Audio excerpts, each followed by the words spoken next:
Hey, what's up, everybody? This is Charles Sebastian. Welcome you guys to another episode of the Dreamers Pro Show, where we cover everything from sports, hot topics, classic debates, entertainment, when we give you guys a fresh perspective on things. And I always say, today we got an ironic show in store for you guys. But before we get into it, please make sure you like the video and subscribe to the channel. Now, this was a video that was actually recommended to me by Clasher Sports, right?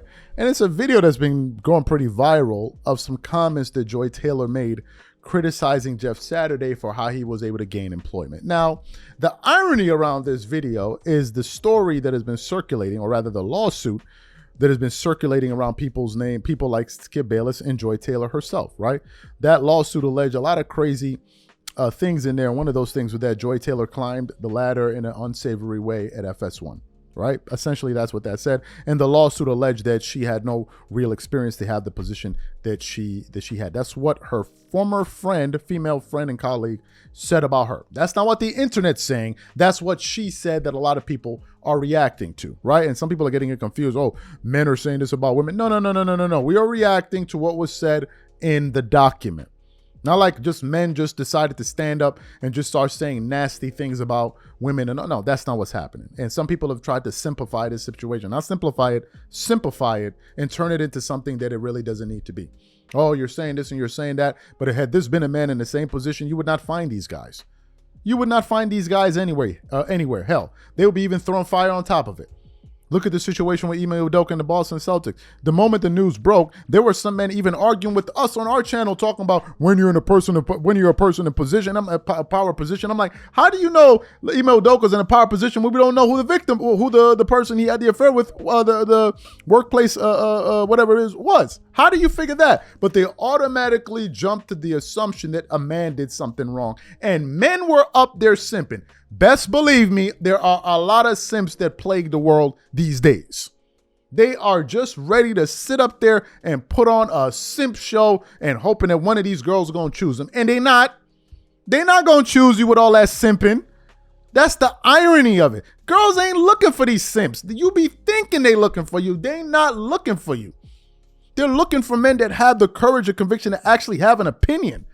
And what kind of man are you that wants a woman that only likes you because you give her fake opinions and just kiss her behind and tell her what she wants to hear? It's better that a woman respects you for having your own point of view and standing on something you believe. At least she may not like everything that you say, but at least she knows, hey, when this guy says this, he means this. This is what he believes. He's not afraid to say what he thinks. Not some dude that is sit up here and agree with every single thing that you're a pushover. They'll walk all over you, but you think you're doing something positive. Hey, look at me. I'm here to agree with you. Go sit that down.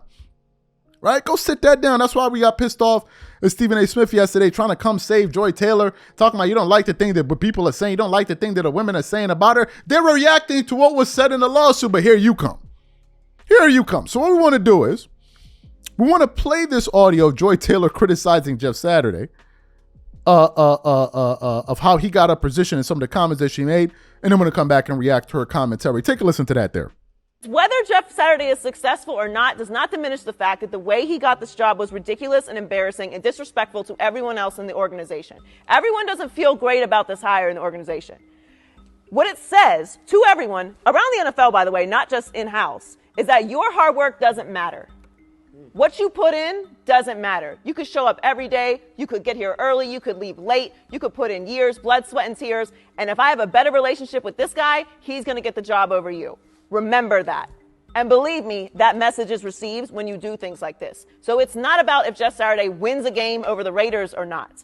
It's about the message that you send about hard work and how it pays off in your organization. And good people that have options don't go to organizations like that because they want to know they have upward mobility. They want to know that their hard work is going to be rewarded and respected.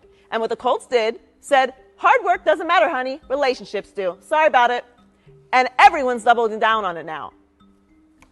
And remember, since we're doing receipts, I'm going to keep those too. Because if you don't have to have requirements, if you don't have to have a resume to get a job, keep that same energy the next time a black coach is up for a job. I don't want to hear a word about what experience he has. What does he call in plays? Jeff Saturday sure wasn't calling no plays. He made that very clear. I am delegating all responsibility except for cheers and motivational speeches to everyone on this staff. So keep that same energy about calling plays. And here's my favorite part about this while I'm ranting. Keeping receipts. The next time a woman's up for a job, I don't want to hear about the experience that she needs to have it. Because I already know she's excellent if she's getting the interview in the first place. So all you are loud and tweeting and celebrating this whole thing and celebrating the fact that you don't need certain kind of accomplishments or resume to get a job, keep that same energy, please. So you heard the clip. Did you even hear the part about the next time a woman's up for a job? Did y'all hear all of that? Did you guys hear all of that? People were actually roasting her in the comments. Some people were like she was projecting her own. Now, some people tried to be slick and say, man, you need to be careful and what you say, you may get sued. How you going to get sued when everybody's saying this is all alleged? Where did you hear anybody say she did any of this? Or Skip Bayless did any? Nobody said this. Well, I'm sure some people did. They'll probably get sued, but we never said that. All just tactics to try to shut people up, not get them to go out there and say what they really think about the situation at hand. That's how I view it. So for Joy Taylor to be out here making all of these points about criticizing how somebody got a job and all that other stuff, yo, that's crazy. That's some crazy work right there. Like that is crazy. And you heard how adamant she was about it? Now, here's what's most surprising about the lawsuit.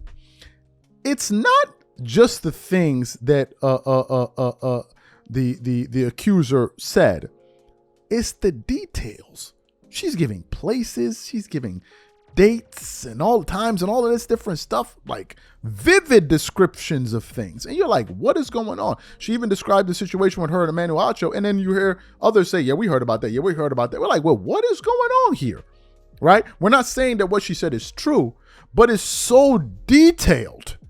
It is so detailed that it causes one to think, could this possibly be true? Now, there's another angle to all of this that we need to consider, which is, why is all of the attention being put on Joy Taylor and not Skip Bayless? I think the reason is, and if I'm going to be 100% honest with you guys, I think that Joy Taylor's part of this story just seems so much more juicy for people to want to latch onto. The angle of Charlie Dixon and then the Emmanuel Acho angle and all of those things, and then hearing how Jason Whitlock and Marcellus Wilder reacted to it, it just seems a lot dirtier. In the case of Skip, it seems like him trying to make indecent proposals to his workplace colleague and doing all kind of crazy stuff, which if it's true, then that should be handled because there's no place for that in the workplace. And then he allegedly offered her $1.5 million. But based on what we read in the lawsuit, that seems to be it. The lawsuit speaks more about Joy Taylor or what she was doing, how she then gained power and was trying to hold it over so-and-so's head, how she tried to plant the Me Too her. So like just crazy things. It also spoke about Charlie Dixon and the culture that exists at Fox or FS1. So the Skip part, it's a major part. He's the biggest name. But in terms of the things being alleged in the lawsuit, there's a lot more crazier things happening with Joy Taylor and all the other things that was being mentioned. And I think that's one of the reasons, to be quite honest with you. I could be wrong.